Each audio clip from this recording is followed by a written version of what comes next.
Nah, ini juga lagi disorot banget. Ada kasus program makanan bergizi gratis atau MBG kembali jadi sorotan. Ribuan siswa di berbagai daerah dilaporkan keracunan setelah menyantap menu MBG yang disediakan di sekolah.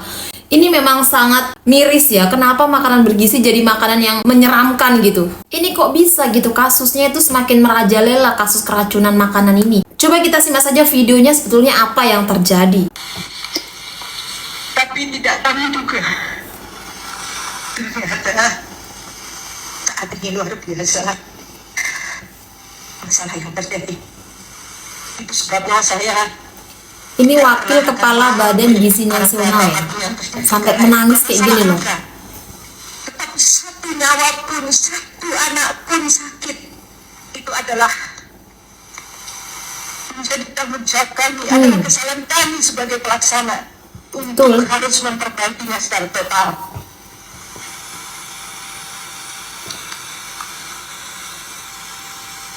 Jadi sekali lagi pada anak-anak saya yang tercinta, terjadinya insiden keamanan pangan.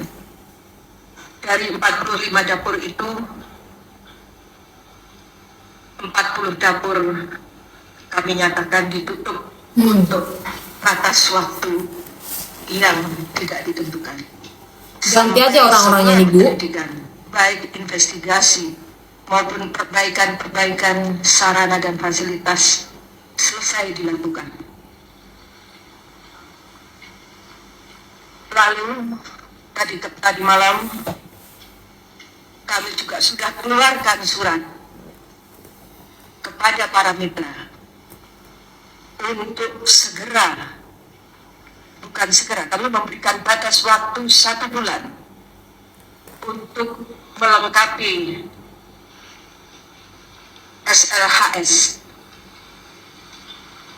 sertifikat layak hygiene dan sanitasi, kemudian sertifikat halal, dan sertifikat untuk penggunaan air yang layak pakai dalam waktu 1 bulan. Entah pakai apa mereka masak ya. Dalam waktu 1 bulan itu, ternyata mereka tidak memenuhi 3 hal ini, maka kami akan menutup. 3 alasan MBG bukan disabotase tapi murni ketidaksiapan pemerintah dalam program ini. 1.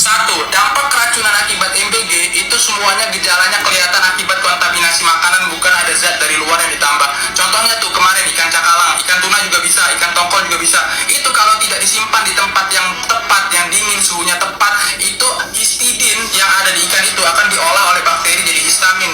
Histamin itu dikonsumsi dalam tubuh nanti akan mengakibatkan scromboid poisoning. Gejalanya itu bisa pusing, mual, muntah, bahkan kalau yang berat bisa kejang-kejang, bisa sesak napas. Nah, jadi belum ada gejala-gejala yang akibat ini racun dari luar ditambah, tapi murni karena makanannya tidak higienis, penyimpanan tidak tepat, sehingga cukup diperbaiki sebenarnya dapur-dapurnya. Kalau bisa dapurnya itu di sekolah aja dah, jadi nggak usah jauh-jauh bawanya kelamaan kan. Kedua, program makan bergizi gratis BGN itu kan lembaga pemerintah non kementerian, artinya langsung bertanggung jawab kepada presiden. Orang-orangnya dipilih oleh presiden. Kalau kalian bilang disabotase, artinya presiden tidak kompeten dalam memilih orang-orang yang ada di sana. Kalian mau kayak gitu presiden bisa dianggap tidak kompeten. Ketiga, MBG belum punya dana tersendiri. Contohnya di RAPBN 2026 itu memotong hampir 50% anggaran pendidikan yang jumlahnya 757 triliun. Anggaran pendidikan itu di dalamnya ada gaji guru, pembangunan sekolah, dan sekolah gratis dan sebagainya. Itu dipotong 50%-nya untuk MBG. Itu artinya pemerintah belum siap. Seharusnya nih MBG tersendiri khusus untuk kesejahteraan anak-anak, gizi anak-anak, atau kalau bisa kesehatan anak-anak, anggaran tersendiri kan. Nah, motong anggaran pendidikan 50% itu artinya pemerintah belum siap dan terburu-buru ya, jadi hasilnya kayak gini. Jadi bukan sabotase, guys, jangan ada konspirasi. Iya ya, harusnya tuh dapurnya di sekolah aja gitu. Jadi enak gitu, guru-gurunya tuh bisa mantau masakan apa yang dikasih ke murid-muridnya. Ada yang mantau gitu. Kalau di luar sekolah gini kan bingung juga gitu, apa yang mereka masak, bumbunya apa, bersih atau tidak gitu. Bagus dapurnya tuh di sekolah masing-masing gitu gak sih? Ini masalah besar, jadi pasti ada kekurangan dalam awal ya. Tapi saya juga yakin bahwa kita akan selesaikan dengan baik. Ya. Kita harus waspada, jangan sampai ini dipolitisasi. tujuan makan bergizi adalah untuk anak-anak kita yang sering sulit makan. Mungkin kita ini makan lumayan, mereka tuh makannya hanya nasi pakai garam. Ini yang harus kita atasi, ya. Untuk memberi makan sekian juta pasti ada hambatan, rintangan, ini kita atasi, ya. Sebenarnya programnya ini bagus, cuman pengawasannya ini aja yang kurang, Pak. Jadi diawasi lagi kebersihannya, higienisnya, makanan-makanan yang mau diolah itu apa aja gitu, harusnya tuh lebih diawasin lagi, lebih diperhatikan lagi. Mohon maaf nih untuk petugas MBG yang kalau seandainya pikirannya tentang gaji dan gaji, tidak memikirkan tentang makanan yang layak sama tidaknya untuk dimakan oleh anak-anak, lebih baik jadi petugas yang lain lah, jangan petugas MBG. Betul. Jadi petugas M-Banking lah. Ini menyangkut nyawa loh. Betul. Seenaknya kalian kasih anak-anak makanan yang sudah tidak layak untuk dimakan. Lihat keluarganya sekarang. Kalian berpikirnya mungkin karena gaji kali ya. Wah, gajinya gede nih, jadi petugas MBG. Ya udahlah, ikutan. Tanpa berpikir harus meneliti atau harus rapih dari segi makanan yang layak gimana, makanan yang basi gimana. Seolah-olah kalian bikin makanan udah kasih. Lihat sekarang banyak yang keracunan. Siapa yang tanggung jawab? Petugas M-Banking aja, jangan MBG lah. Nah ini nih ya, buat kalian yang tukang masak di MBG, kalian tuh harus perhatikan kualitasnya, kebersihannya, higienisnya nih. Jangan karena gajinya, nggak tahu ya gajinya berapa, aku pun nggak paham gaji yang pekerja di MBG itu berapa, entah besar entah kecil, pokoknya kalian tuh harus pastikan kualitasnya, karena ini menyangkut nyawa. Prabowo selain tidak memakai sendok, menduga kasus keracunan karena ada anak yang belum terbiasa mengonsumsi menu makanan gratis seperti susu. Nah, jadi keracunan susu lagi yang disalahin, Susu Pak. pula yang salah. Dan juga ada netizen yang berkomentar, benar Pak, anak-anak tak terbiasa makan makanan beracun. Itu yang pertama. Komentar yang kedua, maklum, dia kayak sejak kecil. Dia pikir rakyat kecil nggak pernah minum susu sama sekali, Pak.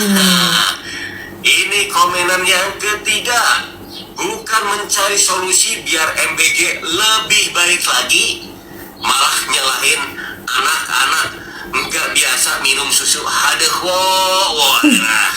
Ini yang keempat, komentar dari netizen. Indonesia itu bukan darurat makanan, tapi darurat pendidikan dan lapangan kerja. Nah, ini lapangan kerja itu emang udah dijanji-janjikan 19 juta pekerjaan, tapi sampai sekarang tidak ada. Gimana ini Pak tanggapannya ya? Dan juga yang punya anak kecil bersekolah di SD, SMP harus hati-hati ya.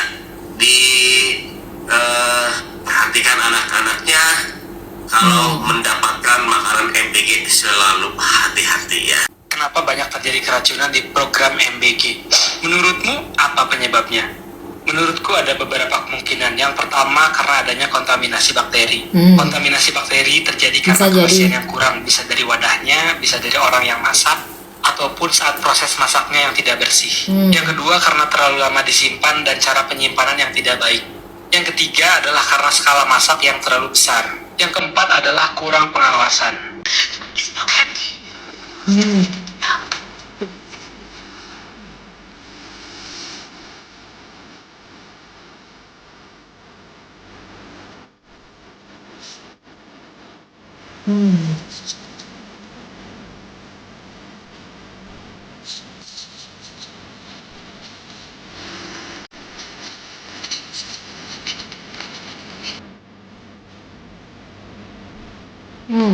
Masih paham mereka, Bu?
Gak nyambung,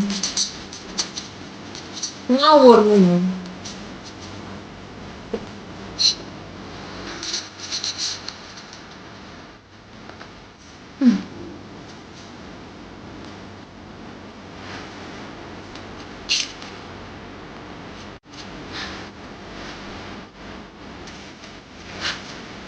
Pemberian makan bayi dan anak. Next please. Sebetulnya programnya sih bagus, cuman ini oknum-oknum saja, oknum-oknum tertentu saja yang memang dia itu bener-bener nggak peduli, cuma mikirin dapat uang aja udah gitu.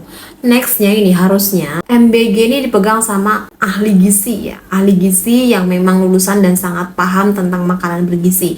Itu sih saran saya.